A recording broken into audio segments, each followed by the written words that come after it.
Bonjour, aujourd'hui je vais chanter Petite Émilie de Kenvi. C'est parti.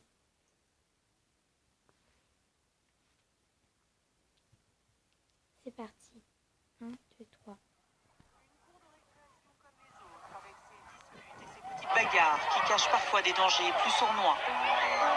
Ça, Dans toutes les écoles de France, des élèves sont martyrisés tous les jours par leurs camarades. J'ai mis plus fort parce que c'est important. De harcèlement collectif. Un enfant sur 10 est concerné par le harcèlement dans la cour de son établissement scolaire en France. Et c'est la Un vérité. rapport qui fait état d'une augmentation inquiétante du nombre de cas de violence à l'école. Petite Émilie, 6 ans et demi, est l'unique fille d'une famille reconstruite. Une mère pour qui elle est toute sa vie, et un beau-père qui l'aime comme si elle était de lui. Si gentille, si belle, des yeux qu'ensorcelle. Pour ceux de sa mère, elle en était la prunelle. Elle ne pouvait pas vivre l'une sans elle. Leur relation était devenue plus que fusionnelle.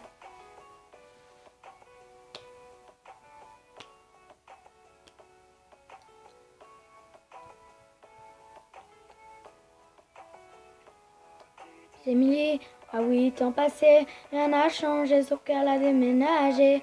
Fini la campagne isolée, elle vit maintenant en ville car sa maman fut mutée. Une nouvelle école, de nouveaux amis, elle ne mit pas longtemps à s'adapter à cette vie. Du haut de ses 8 ans, on peut dire qu'elle est ravie, car tout va pour le mieux pour petite Émilie.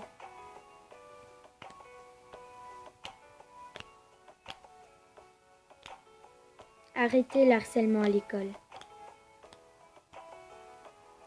Petite Émilie, à 10 ans, était devenue une petite fille comblée.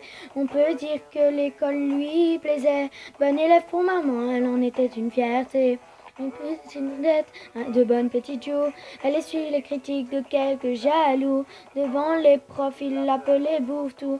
Mais ce ne sont que des enfants après tout. Depuis quelque temps, une nouvelle forme de violence se développe sur les réseaux sociaux. Elles prennent différentes formes, elles peuvent prendre la forme de châtiment corporel, mais elles peuvent aussi prendre une forme plus insidieuse, qui est tout ce qui est la violence plus psychologique. Petite Émilie, à 12 ans maintenant, adolescente renfermée aux grandes dames de maman, fini les jolis visages souriants. C'est une petite fille maussade qu'elle est devenue à présent. Faut dire qu'au collège, tout avait changé. Trop d'élèves ne faisaient que de se moquer. Partout, elle se sentait rejetée.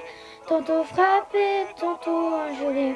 Elle se demandait comment faire face. Elle était devenue le souffle-douleur de la classe. Les réseaux sociaux, ils l'appelaient la dégueulasse. Des photos d'elle tournées montrant son ventre qui dépasse. Ne sachant pas comment faire, ni comment réagir à cet enfer. Par honte et ne voulant pas affoler sa mère, petite Émilie décida de se taire. Mais un soir de décembre, petite Émilie rentra chez elle dénudée. Ses camarades, tous ensemble, l'avaient enfermée dans le vestiaire pour la doucher. C'en était trop pour elle, trop qu'elle ne puisse encore supporter. Alors elle étendit ses ailes et son envol vers la paix.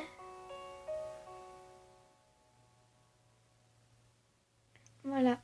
Et je vais vous dire honnêtement, cette chanson, je ne l'ai pas faite pour chanter.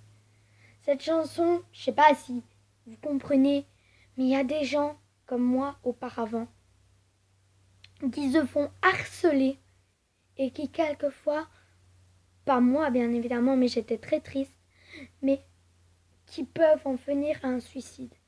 Est-ce que vous vous rendez compte le nombre de gens par jour qui se suicident à cause de petits cons qui s'en vont maltraiter les autres?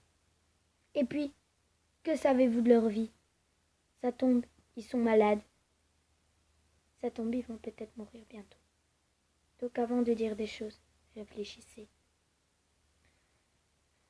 Je vous souhaite une très bonne journée, très bon après-midi ou très bonne matinée. Allez, bisous, likez la vidéo et abonnez-vous. Bisous, à une prochaine.